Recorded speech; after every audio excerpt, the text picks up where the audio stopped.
ಇತ್ತೀಚೆಗಂತೂ ಬೆಂಗಳೂರಿನಲ್ಲಿ ಚಿಕ್ಕ ಚಿಕ್ಕ ವಿಚಾರಕ್ಕೂ ಬೀದಿ ರಾಧಾಂತ ಮಾಡ್ಕೊಳ್ಳೋ ಕೇಸ್ಗಳು ಕಾಮನ್ ಆಗಿಬಿಟ್ಟಿದೆ.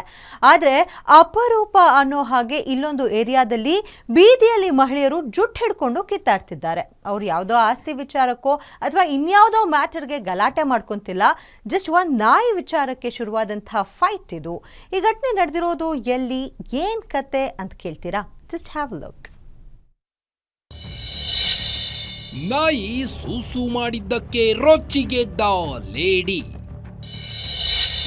ಡಾಗ್ ಓನರ್ ಹೌಸ್ ಓನರ್ ಮಧ್ಯೆ ಸ್ಟ್ರೀಟ್ ಫೈಟ್.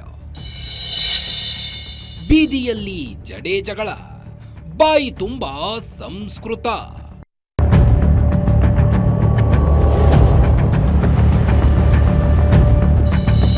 ಈ ದೃಶ್ಯವನ್ನ ಒಮ್ಮೆ ನೋಡಿ. ಹೇಗೆ ಪರಸ್ಪರ ಜುಟ್ಟ ಹಿಡ್ಕೊಂಡು ಬಡಿದಾಡ್ಕೊಳ್ತಿದ್ದಾರೆ. ಹೀಗೆ ಅವಾಚ್ಯ ಶಬ್ದಗಳಿಂದ ನಿಂದಿಸಿಕೊಂಡು ಒಬ್ಬರ ಮೇಲೆ ಒಬ್ಬರು ಹಲ್ಲೆ ಮಾಡುತ್ತಾ ಬೈದಾಡುತ್ತಾ ಚಪ್ಪಲಿಯಲ್ಲಿ ಹೊಡೆದಾಡಿಕೊಳ್ಳುತ್ತಿರೋ ಜನ, ಮಹಿಳೆಯರು ಅಂತಲೂ ನೋಡದೆ ಜುಟ್ಟು ಹಿಡಿದು ಎಳೆದಾಡ್ತಿರೋ ಗಂಡಸರು. ಇದನ್ನೆಲ್ಲ ನೋಡಿದ್ರೆ ಏನೋ ಆಸ್ತಿ ವಿಚಾರದ ಗಲಾಟೆ ಇರಬೇಕು ಅನ್ಸುತ್ತೆ. ಆದರೆ ನೋವೇ ಮ್ಯಾಟರ್ ಅದಲ್ಲ. ಅಸಲಿಗೆ ಹೀಗೆ ರೋಡಲ್ಲಿ ಪ್ರಾಣಿಗಳಂತೆ ಕಿತ್ತಾಡಿಕೊಂಡಿದ್ದು ಒಂದು ನಾಯಿ ವಿಚಾರಕ್ಕೆ.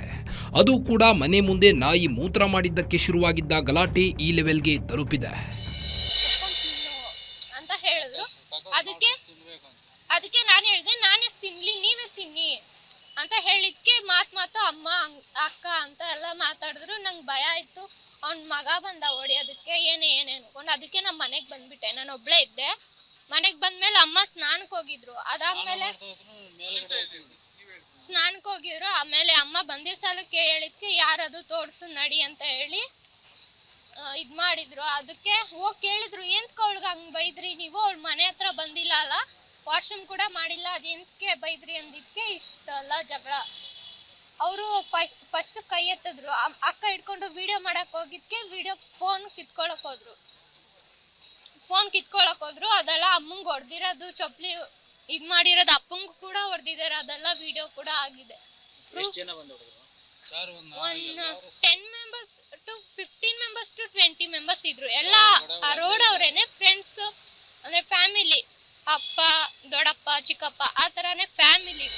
ಹೌದು, ನಿನ್ನೆ ಬೆಳಗ್ಗೆ ಬನಶಂಕರಿ ಠಾಣಾ ವ್ಯಾಪ್ತಿಯ ಕದಿರೇನಹಳ್ಳಿ ಕ್ರಾಸ್ ಬಳಿ ಈ ಒಂದು ಘಟನೆ ಸಂಭವಿಸಿರುವಂಥದ್ದು. ಇಂದುಮತಿ ಎಂಬ ಯುವತಿ ಸಾಕು ನಾಯಿಯನ್ನ ವಾಕಿಂಗ್ ಮಾಡಿಸಲು ಕರೆದೊಯ್ಯುತ್ತಿದ್ರು. ಈ ವೇಳೆ ನಾಯಿ ಮನೆಯೊಂದರ ಮುಂದೆ ಗಲೀಜು ಮಾಡಿದೆ. ಈ ವೇಳೆ ಯುವಕನೊಬ್ಬ ಪ್ರಶ್ನಿಸಿ ಅವಾಚ್ಯ ಪದಗಳಿಂದ ನಿಂದಿಸಿದ್ದಾನೆ. ಸ್ವಚ್ಛ ಮಾಡು, ಇಲ್ಲದಿದ್ದರೆ ಅದನ್ನ ತಿನ್ನು ಅಂತ ಬೈದಿದ್ದಾನಂತೆ. ಯುವತಿಯು ಅದೇ ರೀತಿಯಾಗಿ ಮಾತನಾಡಿದ್ದಾಳೆ. ನಂತರ ಎರಡೂ ಕಡೆಯವರ ನಡುವೆ ವಾಗ್ವಾದ ಶುರುವಾಗಿ ತಾರಕಕ್ಕೇರಿದೆ. ಕೇಳೋದಕ್ಕೂ ಸಾಧ್ಯವಾಗದಷ್ಟು ಅಸಭ್ಯ ಪದಗಳಿಂದ ಮಹಿಳೆಯರು ಬೈದಾಡಿಕೊಳ್ಳುತ್ತಿದ್ದಾರೆ. ನಾಯಿ ಮಾಲೀಕರ ಕುಟುಂಬ ತಮ್ಮ ಮೇಲೆ ಹಲ್ಲೆ ನಡೆಸಲಾಗಿದೆ ಅಂತ ಬನಶಂಕರಿ ಪೊಲೀಸ್ ಠಾಣೆಯಲ್ಲಿ ದೂರನ್ನ ದಾಖಲಿಸಿದ್ದಾರೆ. ಬಾತ್ರೂಮ್ ಮಾಡಿರೋದು ರೋಡಲ್ಲ ಅಲ್ವಾ, ಅವ್ರೆಂತಕ್ಕೆ ಮಾತಾಡ್ತಾರೆ, ನಡಿ ಕೇಳೋಣ ಅಂತ ಹೋಗಿದ್ದಕ್ಕೆ ಅವ್ರು ಮಾತು ಶುರು ಮಾಡ್ಕೊಂಡು ಸುಮಾರು ಜನ ಅವರು ಒಂದು ಅರ್ಧ ರೋಡು ಅವ್ರದ್ದೇ ಮನೆ ಎಲ್ಲ ಬಾಡಿಗೆಗೆ ಬಿಡ್ತಿದ್ದಾರೆ. ಅವರೆಲ್ಲಾನು ಬಂದು ಒಬ್ರಿಂದ ಒಬ್ರು ಹೊಡೆದ್ರು. ನಾವು ಡೈರೆಕ್ಟ್ ಆಗಿ ಫೋನ್ ಮಾಡ್ತಾನೆ ಇದ್ದೀವಿ ಇದಕ್ಕೆ ವಯಸ್ಸಳದವ್ರಿಗೆ. ಅವರು ರೆಸ್ಪಾನ್ಸ್ ಏನು ಮಾಡ್ತಾ ಇರ್ಲಿಲ್ಲ. ಸರಿ ಆಯ್ತು ಅಂದ್ಬಿಟ್ಟು ಆಮೇಲೆ ನಾವು ಸ್ಟೇಷನ್ಗೆ ಬಂದ್ಮೇಲೆ ವಯಸ್ಸಳದವರೆಲ್ಲ ಮನೆ ಹತ್ರ ಹೋಗಿದ್ದಾರೆ. ಅವ್ರು ಏನ್ ಹೇಳಿದ್ರು ಕೇಳ್ಕೊಂಡು ಇಲ್ಲಿ ನಮ್ಮವ್ರನ್ನೇ ತಂದು ಇಟ್ಕೊಂಡಿದ್ರು. ಇನ್ನು ಪೊಲೀಸರು ಸ್ಥಳಕ್ಕೆ ಹೋಗಿ ಪರಿಶೀಲಿಸಿದ್ದಾರೆ. ಸ್ಥಳೀಯ ಕೆಲವರು ಅನಸೂಯ ಕುಟುಂಬದ ಮೇಲೆ ಆರೋಪಿಸಿದ್ದಾರೆ ಎನ್ನಲಾಗಿದೆ. ನಾಯಿಯನ್ನ ಕರೆತಂದು ತಮ್ಮ ಮನೆಗಳ ಮುಂದೆ ಗಲೀಜು ಮಾಡಿಸ್ತಾರೆ. ಕ್ಲೀನ್ ಮಾಡೋದಿಲ್ಲ, ಪ್ರಶ್ನಿಸಿದ್ರೆ ನಮಗೆ ರೆಸ್ಪಾನ್ಸ್ ಮಾಡೋದಿಲ್ಲ, ಗಲಾಟೆಯಾಗಲು ಅವರೇ ಕಾರಣ ಎಂದಿದ್ದಾರಂತೆ. ಸದ್ಯ ಎನ್ಸಿಆರ್ ದಾಖಲಿಸಿರೋ ಬನಶಂಕರಿ ಪೊಲೀಸರು ಇಬ್ಬರ ಬಳಿಯೂ ಹೇಳಿಕೆಗಳನ್ನು ಪಡೆದಿದ್ದಾರೆ. ಅದೇನೇ ಇರಲಿ, ನಾಯಿ ವಿಚಾರಕ್ಕೆ ಹೀಗೆ ಎರಡೂ ಪರಿವಾರದವರು ಬೀದಿಯಲ್ಲಿ ರಂಪಾಟ ಮಾಡಿರೋದು ವಿಪರ್ಯಾಸವೇ ಸರಿ. Ajay Kumar, crime bureau, guarantee news, Bengaluru.